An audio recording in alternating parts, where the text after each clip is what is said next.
वो ईबीसी और ओबीसी के लोग हिंदू नहीं हैं। नौकरी की बारी आती है तो आप तो आरक्षण पर हमला करते हैं। ऊंची जात के बच्चों के लिए 10% आरक्षण दिया गया कि नहीं? हम चाहते हैं 15% कर दीजिए। यूजीसी एक ऐसा लॉ बना जो किसी भी तरह के कमजोर तबके बच्चों को शारीरिक, मानसिक, आर्थिक प्रताड़ना न और रोजगार जो सरकार नहीं देना चाहिए मिलकर आवाज उठाने की जरूरत है। यूजीसी के मुद्दों पर इन पार्टी को दुकानदारी चलाने मत दीजिए, ये मेरा आग्रह है।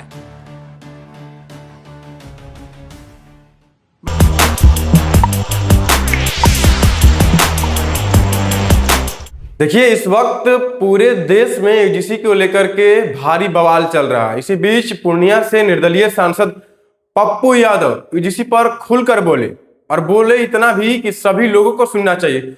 सुनिए अभी क्या कुछ कह रहे हैं पूर्णिया के निर्दलीय सांसद पप्पू यादव। आप जोड़ते हैं, आज जरूरत है हमारे देश के बच्ची को बचाने की। आज जरूरत है हमारे देश में एजुकेशन की इक्वालिटी की। आज जरूरत है मिनिमम और मैक्सिमम रिक्वायरमेंट की, फ्री एजुकेशन की। हम लोग को इक्वल और फ्री एजुकेशन की लड़ाई लड़नी चाहिए और रोजगार जो सरकार नहीं देना चाहिए मिलकर आवाज उठाने की जरूरत है। यूजीसी के मुद्दों पर इन पार्टी को दुकानदारी चलाने मत दीजिए, ये मेरा आग्रह है। मैं किसी की आलोचना इसमें नहीं करूंगा, लेकिन ये बाबा और बड़े बड़े पत्रकार जाति के आधार पर जिस तरीके से आप बात कर रहे हैं, ये गलत है। देश के लिए, संविधान के लिए आपको शर्म आनी चाहिए। आपके लिए भी कानून बना है, स्वर्ण कमीशन भी है, स्वर्ण एक्ट भी है। ये ठीक नहीं है।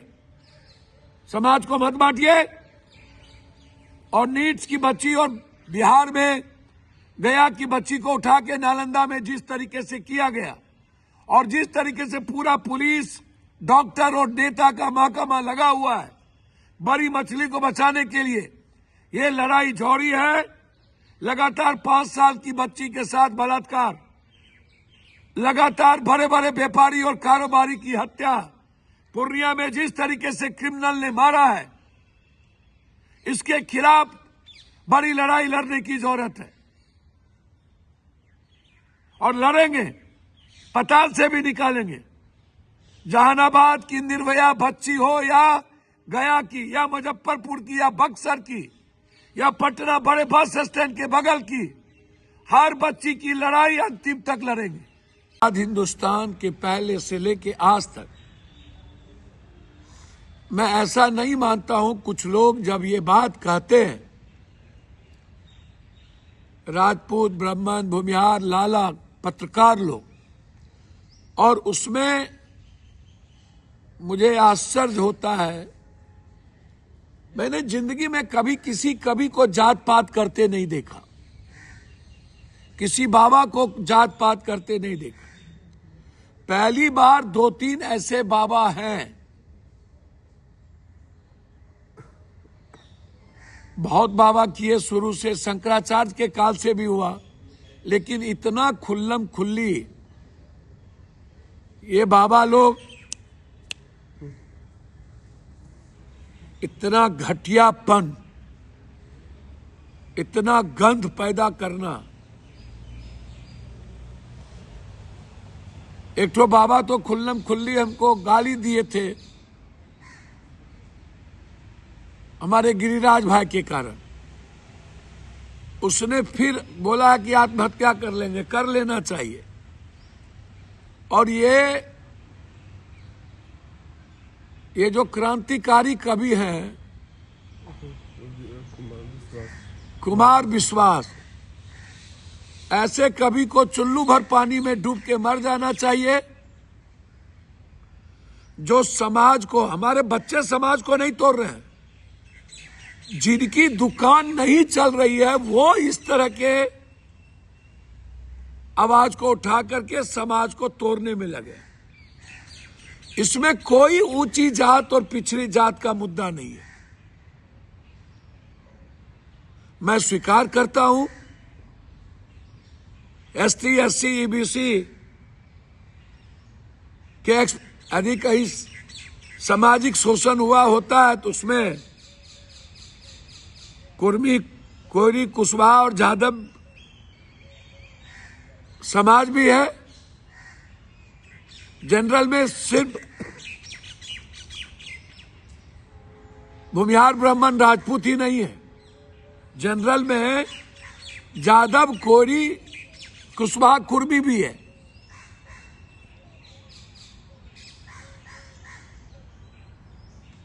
लेकिन जो कानून बने हैं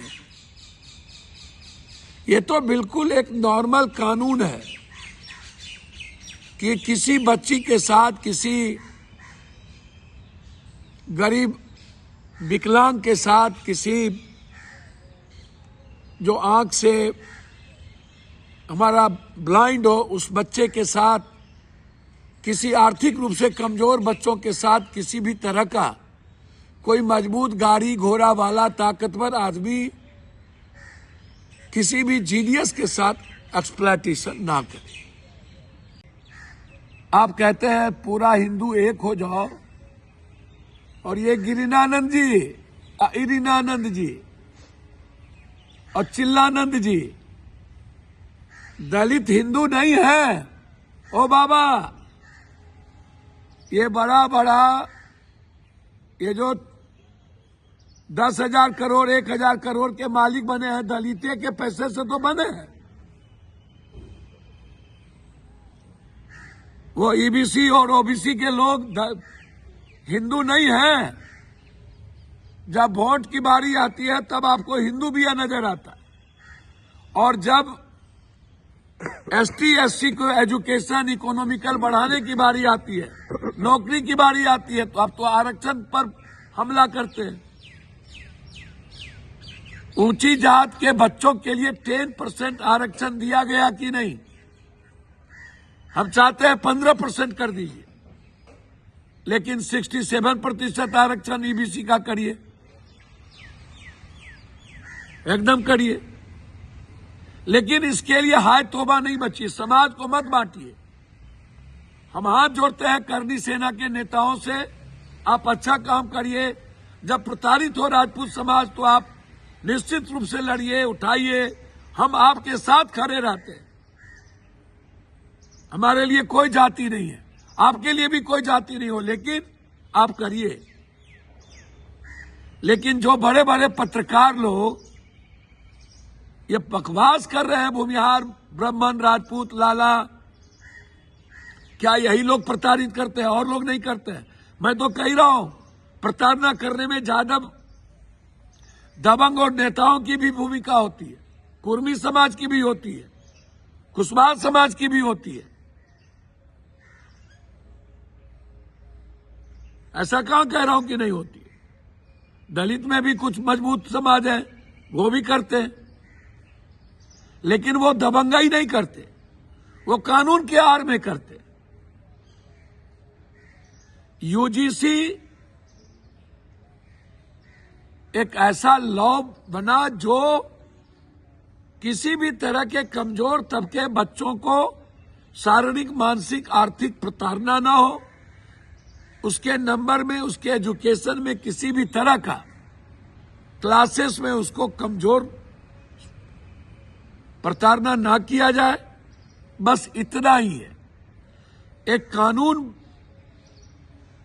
बनी छोटी सी, जिसमें उनके अधिकार को संरक्षित किया गया कि आप एक जगह जाके अपनी बात रखिए, उसमें तो कोर्ट है, कोर्ट देखेगा, यदि गलत कर दिया वो तो। इसीलिए मैं आपसे आग्रह करूंगा, और कुमार अविश्वास, ये विश्वास नाम नहीं इसका, अविश्वास। ईबीसी भी हिंदू है, कुमार विश्वास, लंबा लंबा गप देते थे आप लोग। कहां से इतना पैसा कमाते हो? नफरत पैदा करते हो। कोई भी आज तक कभी इस तरह की भाषा का प्रयोग नहीं किया था।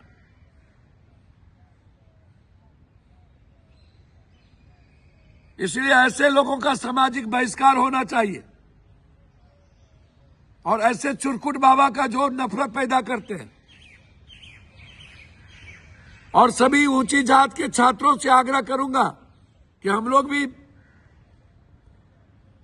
जनरल कोटा में ही आते हैं। ठीक है, कहीं ओबीसी है, कहीं कुछ है। हमारे भीतर भी डर होगा, ताकि मैं किसी दलित और ईबीसी के साथ नाइंसाफी ना करूं। तो सुना आपने यूजीसी पर किस तरह से जो है बयान दे रहे थे कि अब जो है दलितों को, जितने भी हैं ओबीसी ईबीसी कास्ट के, उनको एक मंच मिला कि वो जाकर अपनी शिकायत कर सकते हैं। सालों से प्रताड़ना हो रही है और करणी सेना से भी आग्रह किए कि आप लोग इस मुद्दे में ना पड़े, क्योंकि जो प्रताड़ित करता है वही सब करता है। आप लोग अच्छा से काम करिए, करणी सेना से आग्रह किए। और जो बाबा इसमें भ्रम फैला रहे हैं, पूछ रहे हैं कि अब हिंदू कहां गए? अब हिंदू, हम ओबीसी ईबीसी दलित हिंदू नहीं है। हिंदू राष्ट्र बनाने में सभी लोगों को ढूंढ रहे थे। तो पप्पू यादव ने यूजीसी पर खुलकर बोला और क्या कुछ कहा वो भी आपने सुन लिया। तो बस हमारे चैनल को सब्सक्राइब करें, इस पेज को लाइक करें। बहुत बहुत धन्यवाद।